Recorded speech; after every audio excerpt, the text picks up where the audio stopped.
Esto incluye, por ejemplo, cumplimiento medioambiental, cumplimiento con el estado rector del puerto, de la Guardia Costera, cumplimiento con ciertos requisitos de la Agencia de Aduanas y Protección Fronteriza. También coordinamos atención médica para tripulantes, la revisión de las facturas que surgen de esa atención médica para los puertos, las terminales y los otros actores logísticos.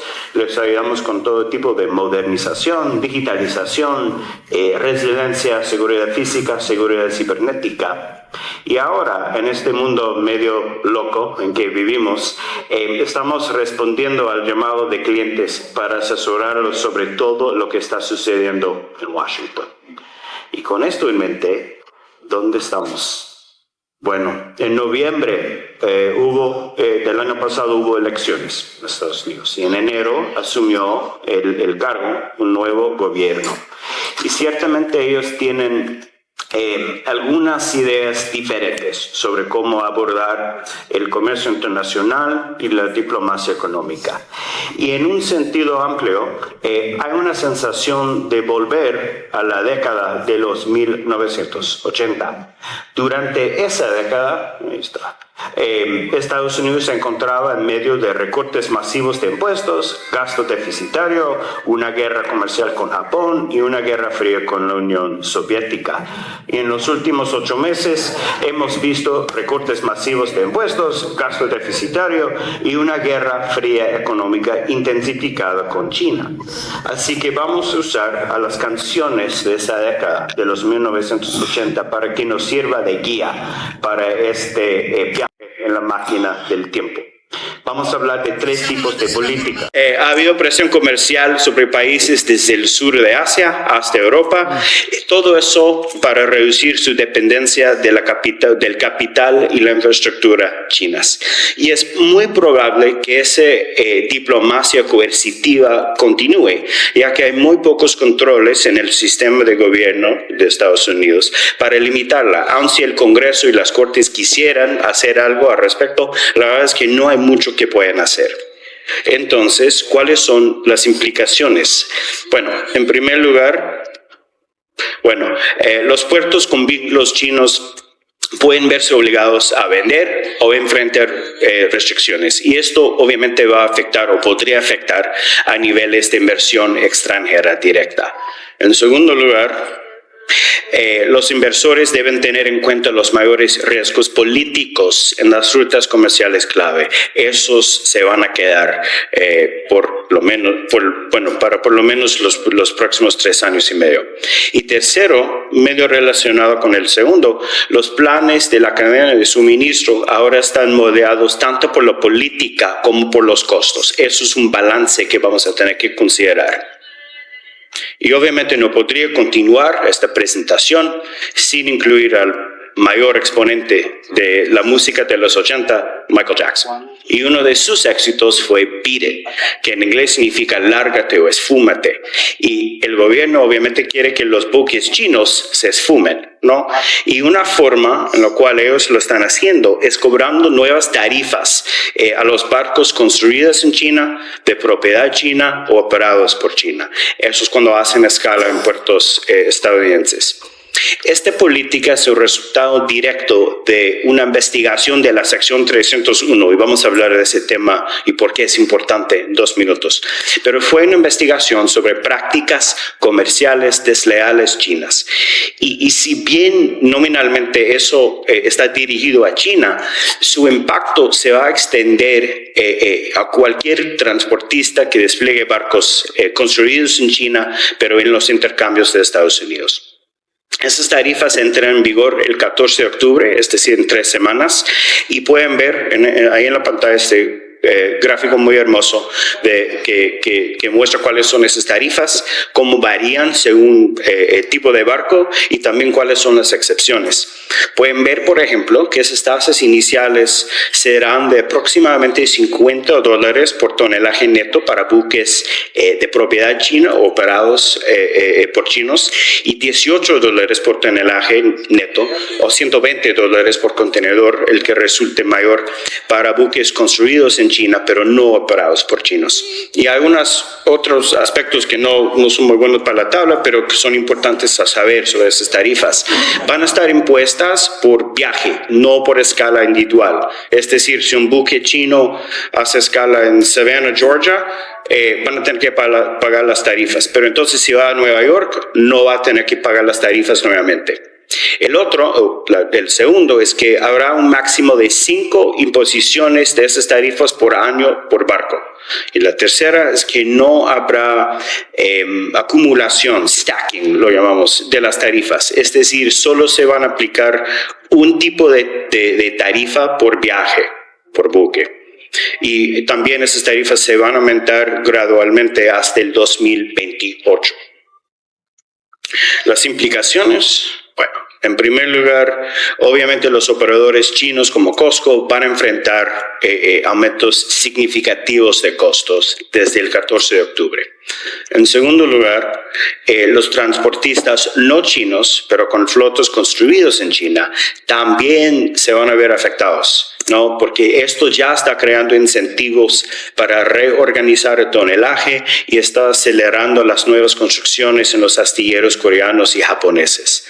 Y finalmente, es probable que eso también vayan a aumentar las tarifas de flete. Y esto, lo que hemos visto es que van a estar compartidos entre los importadores de los Estados Unidos y los exportadores extranjeros, especialmente en las rutas hacia Estados Unidos. Finalmente, todos amamos a Madonna y su canción Like a Prayer, como una oración. Y esa canción es perfecta para al menos una parte de la agenda arancelaria de ese gobierno. Normalmente Estados Unidos tiene, gracias, excelente, un conjunto de procesos legales muy claros para decidir cuándo aplicar aranceles. Pueden ver un resumen de esos procesos en ese gráfico muy útil. Ahí en la pantalla sé que también es muy útil para las noches en que el sueño no le llega, pero bueno, esos procesos involucran 3 cosas. Cada proceso involucra 3 cosas: investigaciones, evidencia y comentario público.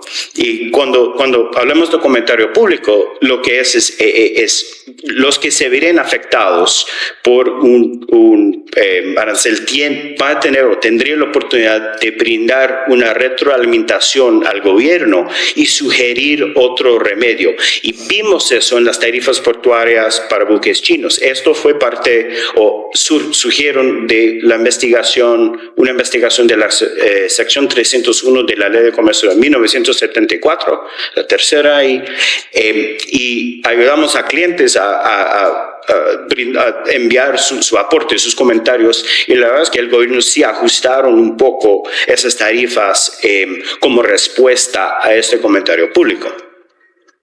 Pero, volvemos. Pero este gobierno ha tomado un camino un poco diferente. En lugar de utilizar esos procedimientos normales, ellos han declarado varias emergencias nacionales, incluidos los déficits comerciales, la migración, las drogas, y entonces han utilizado una ley que se llama la Ley de Poderes Económicos de Emergencia Internacional, o IEEPA, por sus siglas en inglés, pero lo vamos a llamar IEPA porque es mucho más divertido.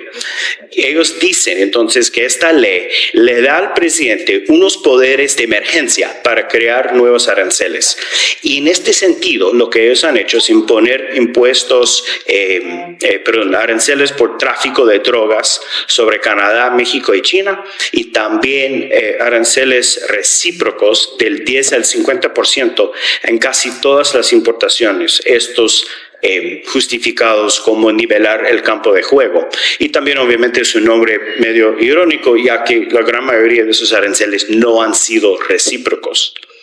Pueden ver en este gráfico, también bonito, la situación arancelaria de recíproca, entre comillas, actual en los países de COCATRAM.